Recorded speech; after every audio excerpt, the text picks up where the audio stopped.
will never find a YouTuber that talks about more diversified plays.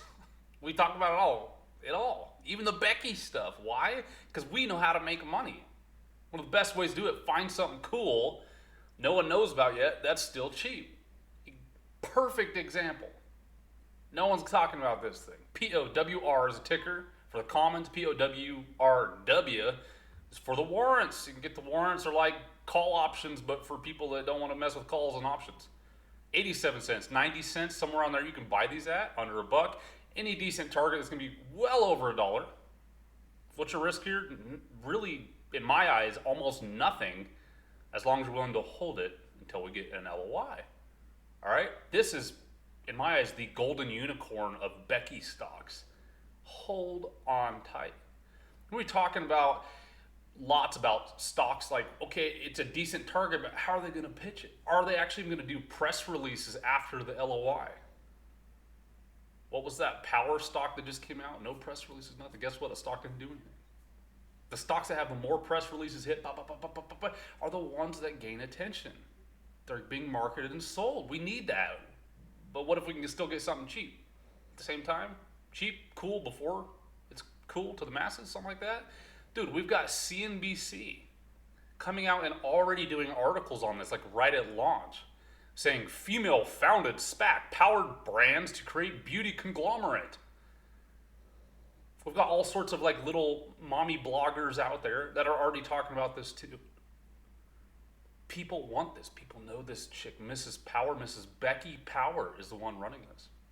Possible targets for Power Becky intend to focus on beauty, wellness, consumer-related businesses. We believe these industries are attractive for several reasons. Large addressable market opportunity. Every chick wants to be a little bit better looking on Instagram. Total global spend on beauty and personal care was approximately $500 billion 2 years ago. Yeah, this is way bigger than people might think. This is one of those places that a lot of people might be scared to get into. You know, a lot of people might be scared to get in this sector because it's kind of weird, like cosmetics or whatever, but 500 billion? Think about it. They're saying by 2021 or 2020, growth has gone up year after year to the tune of 2 trillion approximate last year. Cosmetics sales, $2 trillion, dude. We're going to focus on the shift to digital, though. Digital has emerged as necessary core competency for consumer-related businesses to compete efficiently and effectively in today's market. Digital native, data-driven brands have a sustained structural advantage over incumbents as commerce. Advertising and brand experiences continue to move online. You still can't get advertising even close that's physical, like, you know, billboards, paper advertising in magazines, stuff like that. You cannot get anywhere close to the profit margins versus digital. It's not even close. You know, Yellow Pages still charges people like $2,000 a month just to be in the Yellow Book that nobody uses. $2,000 a month. You can get hundreds of thousands of views on Twitter, Facebook, Instagram, all that. This chick sees all that. She knows it. She's good. Consumer demand for authenticity through social proof. Social proof is the more people talk about on social media. If your friend and other friends and their friends and their friends are all talking about this one new lip product the chick needs to have, guess what? She's going to want it. She's going to FOMO into buying it. It doesn't matter what it costs. It doesn't matter that lip balm or whatever costs 5 cents to make. Becky's want to buy it because the social proof of their friends. So they'll buy a 5-cent product for $20, $50, $60. It doesn't matter. Right? They want to be like everyone else.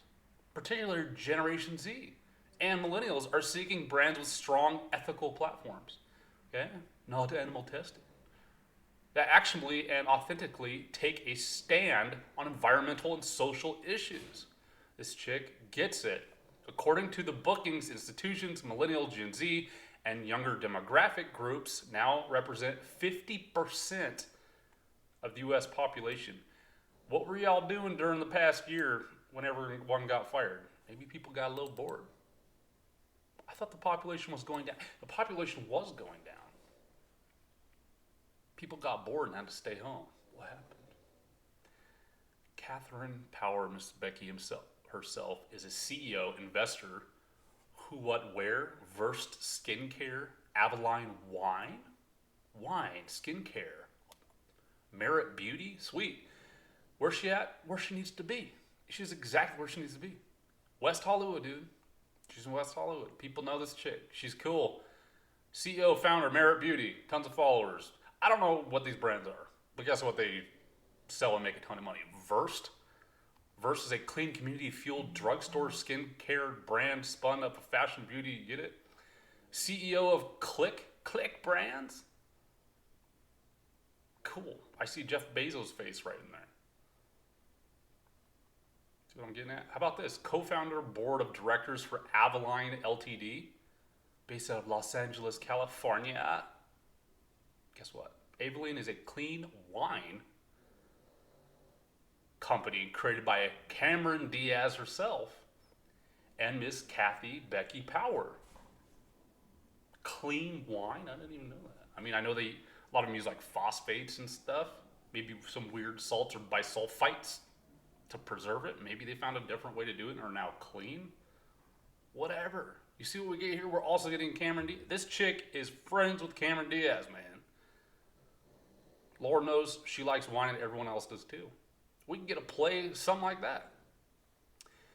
We got direct correlations with this company investment group called Graycroft. Here's some of the stuff that they invest in to give you maybe an idea. Bunch of brands I have no idea about. Bumble, come on, y'all on Bumble. Bright Health, Bread, Branch, Boost Insurance, Bootkeeper, I don't even know, Boulder. I knew this one though, Boxed.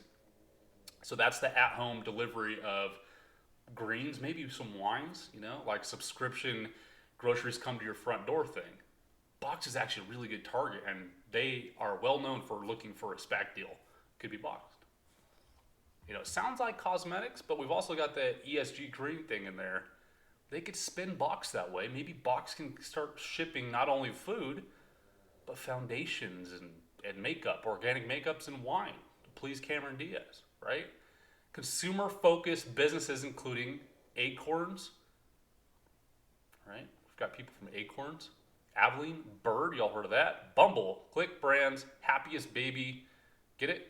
Chief Financial Officer, Head of Operations for Thrive Market, you heard of that? E-commerce retailer focused on healthy and natural products.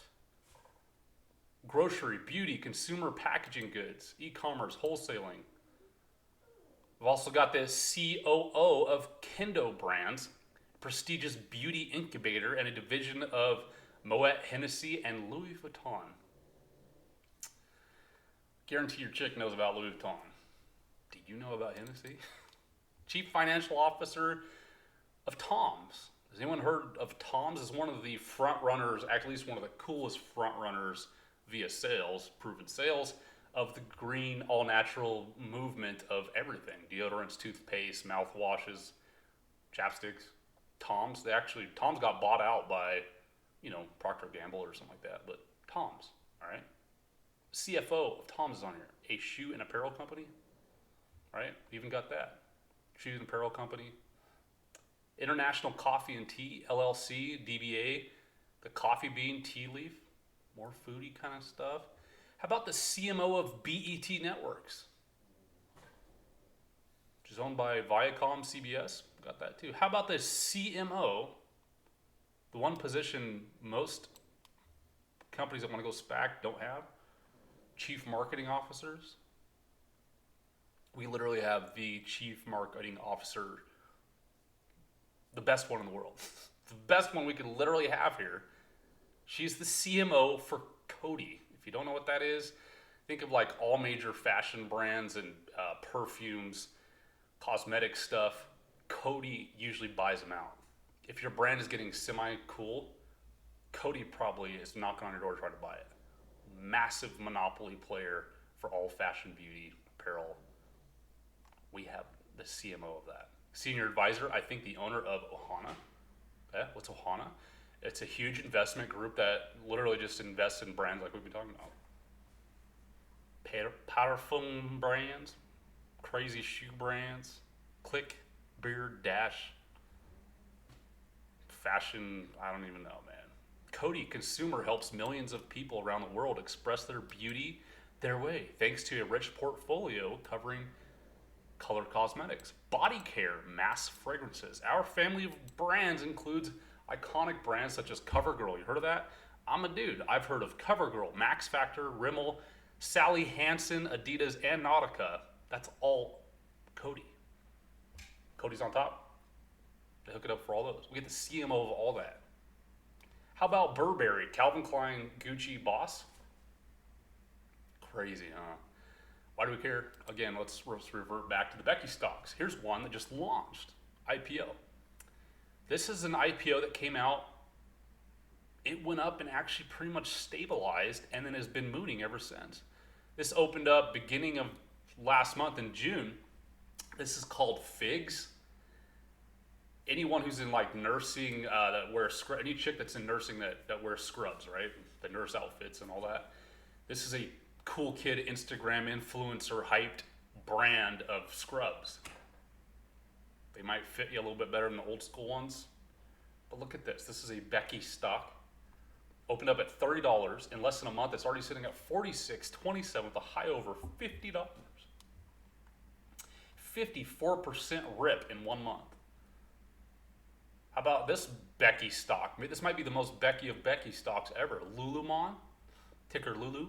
We've actually talked about this one. We've actually played this one a little bit. $363.96.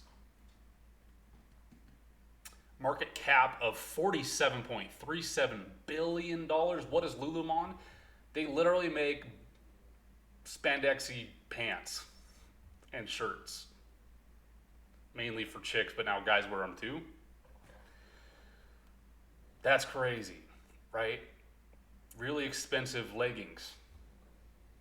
And it's $47.37 billion market cap. I told this story like last year after the last thing in March, you know, everything shut down. When the malls were finally open up, there was 2 stores that had lines around the corner. One of them was Apple. That was a given. I kind of knew that was going to happen. The only other one in the whole mall that had a line was Lululemon. Becky leggings. We've been searching for the next Lululemon for a long time. Like, we've actually invested on this channel on a lot of like apparel focus, maybe consumer focused stuff, but I think this might be the ultimate one. Did I mention it's under $1 for the warrants right now? How about these? Best value cosmetic stocks. KO Corp. I've never heard of this ever. It's got a market cap of $29.1 billion. Ulta Beauty, I've heard of that. There's Ulta stores. $18.7 billion market cap. How about Estee Lauder? Y'all heard of that? $108 billion market cap. There is so much money in Becky stocks. I think we have the ultimate ground floor opportunity here. You want to diversify your portfolio. I think this is a great way. I think this is a great way to get chicks involved in SPACs too, man. You know, or even dudes, right? There's some dudes, maybe some West Hollywood dudes, I'm sure there is, that are like, I don't want to figure out stocks are too confusing, but I guarantee if they saw this video, they probably already know about Kathleen. They probably already know about a lot of these brands. Like, oh, I can like invest in it for like $1. Yeah, actually less than $1. Tell them, okay? This is nuts. Buy it now. If you haven't liked, commented, or subscribed, please do it. Definitely helps out the channel. If you want to get in these plays before I do these videos, maybe get a little bit better entries, just hang out and you're real serious about making money, and you want to flip some stuff, join the group, Patreon. We'll see y'all out there.